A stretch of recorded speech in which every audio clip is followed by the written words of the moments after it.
This is our limited series, Ask an RD, inside the Dr. Shannon Show, where we ask registered dietitians some of your most pressing nutritional questions. I'm Dr. Shannon. Welcome to the show. Hello, everyone. Welcome back to another Ask an RD. Today, I have Allie Chilcote with me. And this is your first time on the podcast, but you are an Evel member. You've been an Evel member for, I don't know. 2-3 years. Yeah. I love it. We've been chatting on the internet, on Instagram for a long time. We're finally meeting today. She's also from Kansas City. So happy to have you here. Allie is a functional medicine registered dietitian and the owner of Restored by Allie.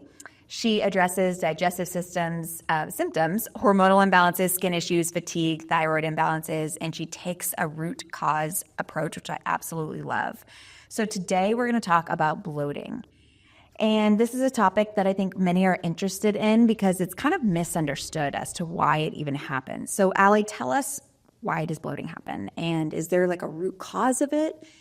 Tell us all the things. Yeah, well, I'm so excited to be here, and bloating is one of my favorite topics to talk about, and obviously something I talk about all day, every day.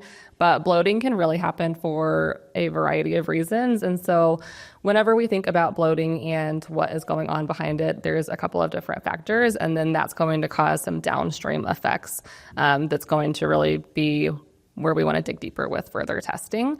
And so first I want to kind of take a minute to reflect on like what actually is bloating, because a little bit of distension is very normal. And I think a lot of women can feel this distension and think that they're chronically bloated, but we should have a level of distension after we eat. That's part of the signaling to our brain that you just consumed food and you are full. Now, abnormal bloating, you're going to feel 6 months pregnant, extremely uncomfortable, painful, and that's where there's something deeper going on. And then there can be lower bloat, so like by your belly button, and then upper bloat. And so upper bloating is often an indicator that there's really something out of balance, but that lower bloat's often going to be the food that you just consumed. And so a time where bloating might be normal would be after a very heavy meal or indulging in something a little bit more than you would. Eating a lot of raw vegetables can often cause bloating. So those times can be somewhat normal. And then when it's not normal, that's again where you want to dig a little bit deeper. So common causes that I see for bloating in a lot of clients, and I'm going to break these into the two categories. So lifestyle. So really how you're sitting down and consuming your food is a really, really big one.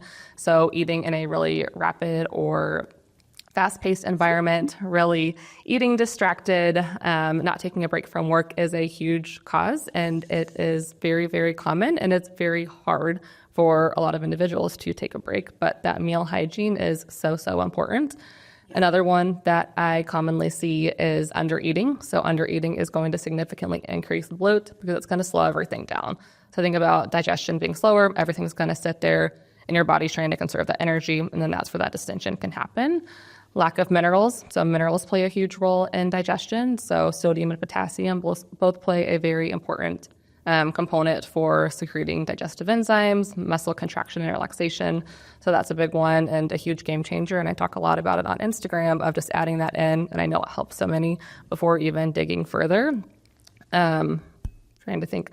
There's so many different causes, but I feel like those are the main ones that typically I see on a day-to-day that are going to cause the bloating. And then as far as other causes of bloating, so this is looking deeper level and then more of an effect of everything I just talked about, would be a gut infection, overgrowth of bad gut bacteria, undergrowth of good gut bacteria, H. pylori, parasites, leaky gut, immune response to gluten. So when there's something structurally wrong in the gut, which is where we would want to dig into testing that can really cause bloating to persist. But then again, that's downstream from all of the above that I had just mentioned.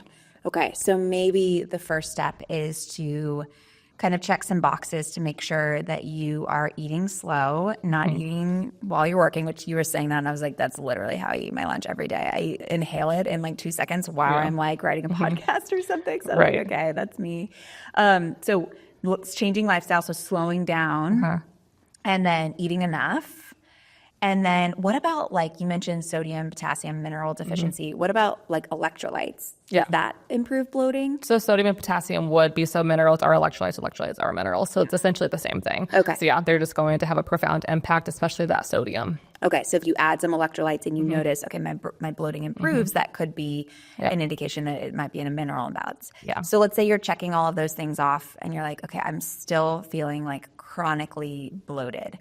And I love that you differentiated between just feeling distended and feeling like uncomfortable.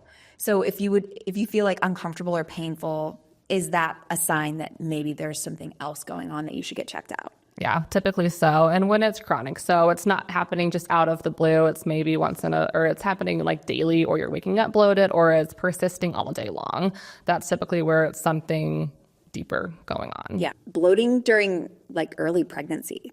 Do you know anything about that? Yeah. So it's going to be the change in your hormones that's causing that. And then it's very, very common. Yeah. Yeah. Because it's like, you feel like maybe you're showing, but it's just some bloat, some distension of your abdominals. Yeah. Because it's like, if you look at the size of the baby, like they're so tiny. Right. It's not that you're actually showing from the size of the baby to be hormones. Interesting. Yeah. What are your thoughts then on, because I think what a lot of people might do is, instead of going back to like, okay, let me look at lifestyle, let me look at minerals, let me look at, am I eating enough volume, things like that. They might go straight to like a pill or a supplement or a bloating whatever. What are your thoughts on those? $1 million question that everyone wants to just take a pill and $1 million industry, or probably $1 billion industry. And supplements are so common, and they have a time and a place. Do I recommend them or encourage them? Most of the time, no, because they're essentially a Band-Aid. And so a lot of what we do with our clients, we're looking for a root cause approach. So we don't just want to slap a Band-Aid on and give you temporary relief.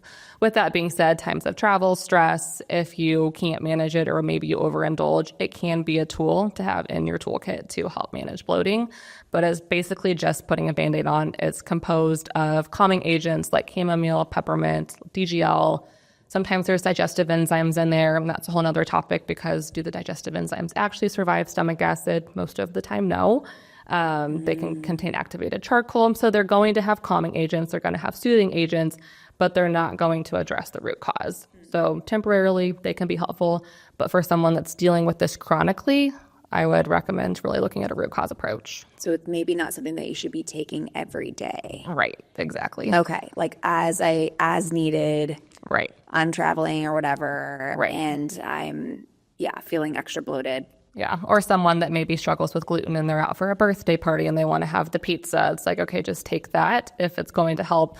But then again, it's really leaning into, okay, what's causing the bloating in the first place? Are there any that you recommend or any that you recommend staying away from? I haven't really dug into different companies because it's not really something I talk about with clients. So I'm often going to digestive or like teas. So herbal teas, chamomile tea, sleepy time tea, a lot of those have some calming agents, peppermint, or like the digest-ease, like not the teas with laxatives. So that's typically what I'm encouraging for clients, or aloe juice, some soothing things. I really don't give them another supplement because most of the time we're already targeting other issues. So my first line would be some teas. Okay. So maybe stay away from the pills and powders. Well, it's just at the end of the day, it's essentially a waste of money. And the supplement industry, like you said, is multi-billion-dollar industry. And so I don't think it's really necessary. Yeah, interesting. I think that could be a whole different podcast episode. Yeah. How do we prevent bloating? And you kind of touched on some of this, but anything else that you want to touch on as far as like preventing it from happening, at least preventing it in... It sounds like some of it is normal and necessary, but preventing that really uncomfortable, like it happens to me a lot when let me back up, because it happens to me a lot when I travel, like that discomfort, distension. Yeah. So why would that be? Just because like eating patterns are different, or what do you think? Eating patterns, definitely, but a huge thing that I do see, especially when traveling via flight, your body gets really dehydrated. So that kind of goes back to that whole mineral conversation. So you're dehydrated, your sodium and your potassium are going to be more depleted, and that can cause abnormal GI symptoms. Kind of the same thing with constipation, which is very common when people travel. You're depleted. You're also out of your environment. So you're in a different environment and you're eating different foods, plus you have the dehydration, which is like a triple threat for digestive symptoms.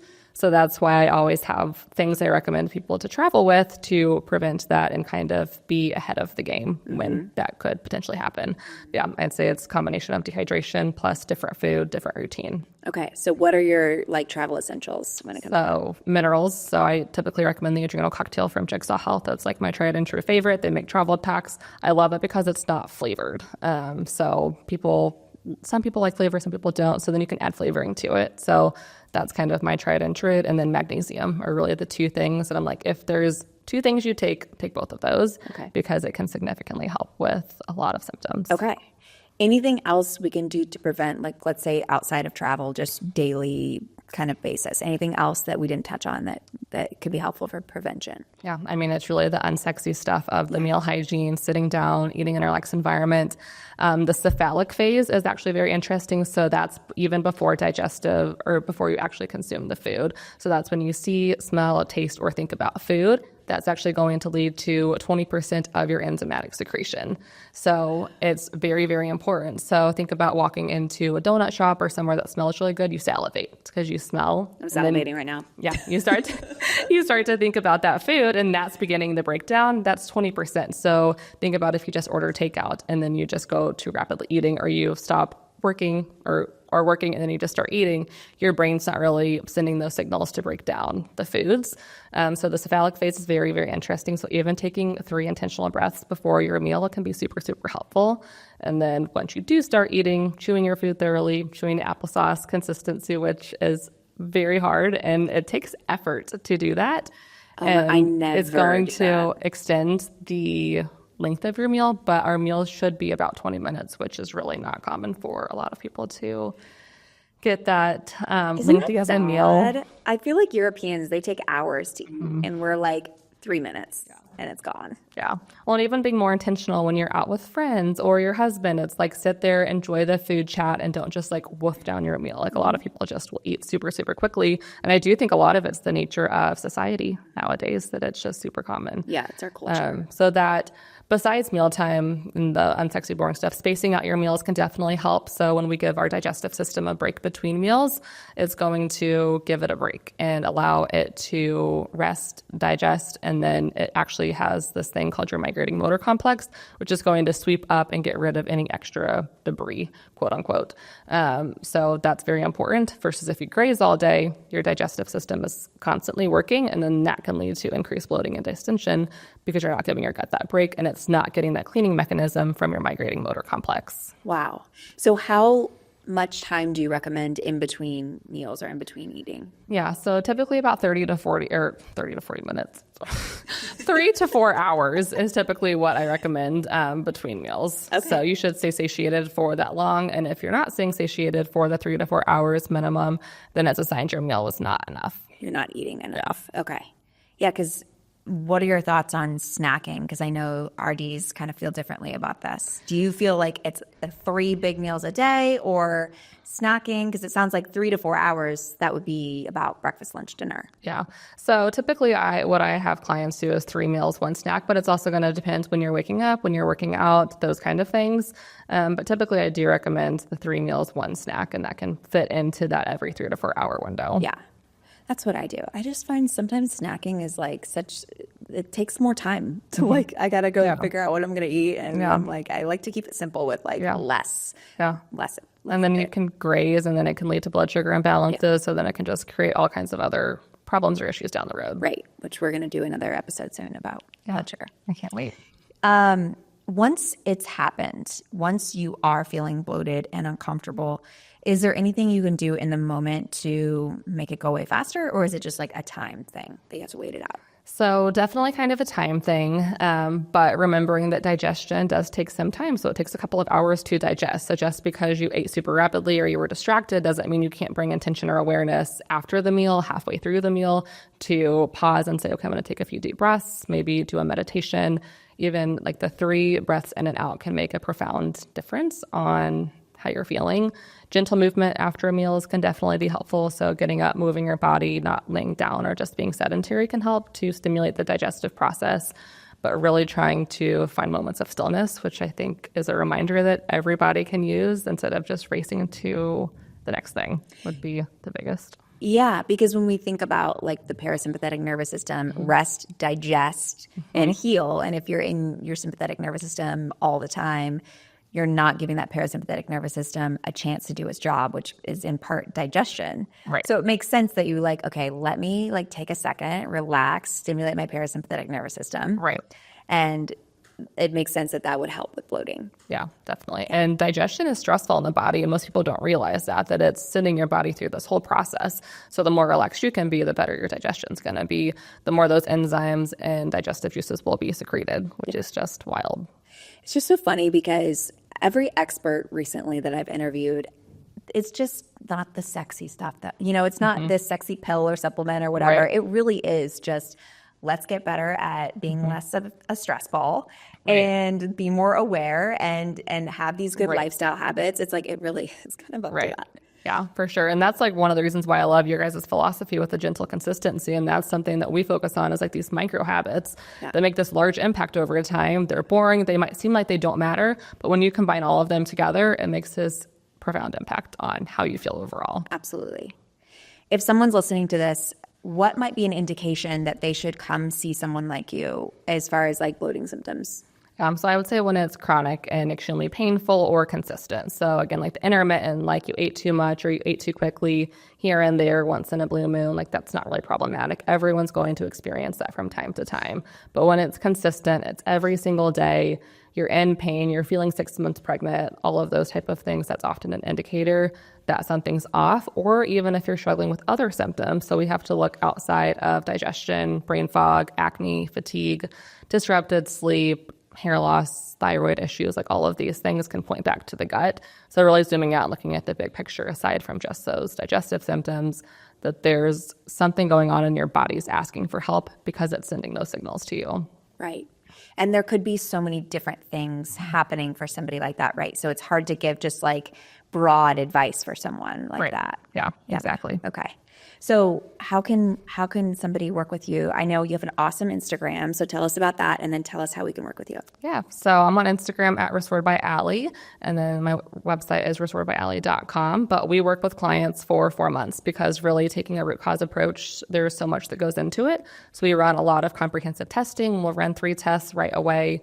We go way back into time to build together a timeline as far as when and where symptoms started. So really, again, pinpointing the root cause. And we work on all of the foundational things. So diet, lifestyle, sleep, stress, movement, crucial pillars. And then we meet very, very frequently throughout the work. So this is kind of that next step to take once you've worked on some of the foundational things where you feel like you have good meal hygiene, you're supporting stress management, you're eating enough, you're spacing out your meals, like you're doing all of those things. That's where digging deeper is further, and that's often where clients find us, or they've gone to another provider and didn't get the answers they were looking for. What tests do you run? So we'll do a full blood panel just because all of the systems are very interconnected. So we're looking at the body as a whole. So that's looking at thyroid, blood sugar, different metabolic markers. We'll do the GI map. So that's our favorite test because that's looking inside the gut at what's going on to detect what is going on, if there's overgrowth, undergrowth, parasites, etc., to then target a specific protocol for you. Because as I mentioned, there's a million different causes for bloating. So we want to figure out why you're bloated and what we can do. And then we'll do an HTMA. So an HTMA is a hair tissue mineral analysis. So this is looking at your cellular function, which is a really cool test, which will give insight into thyroid health, digestive health, et cetera, nervous system response. So it's a really cool test to kind of tie everything else that we already looked at together. I bet you find so many things in people that really changes their life. Yeah, it's a really, really cool test. And it is very validating for someone that's been struggling. And a lot of our clients are like, I eat healthy, I exercise, I sleep. They're like, why am I still bloated? Why am I still constipated? And that's where there's something deeper, or there was a missing component or like a little micro habit that they were just missing that they needed more attention to. But do you find any improvements in fertility? Yes. Mm-hmm. Yep. Okay. So we've worked, it's not our predominant population, but we have helped multiple clients conceive. So we do dabble in the hormone lane too. And we've done a lot with like PCOS and stuff like that. And that can kind of go into our blood sugar episode too, but blood sugar is a huge cause for disruptions with hormones and PCOS and infertility. Foundations, high stress, gut imbalances, all of those can definitely impact fertility. Yeah. Food is medicine. It really is. Yeah. So this was super interesting. Thank you so much for being here. And y'all will have to go follow her on Instagram. She's a great follow, very educational. And we will see you all next week, same time, same place. Bye for now.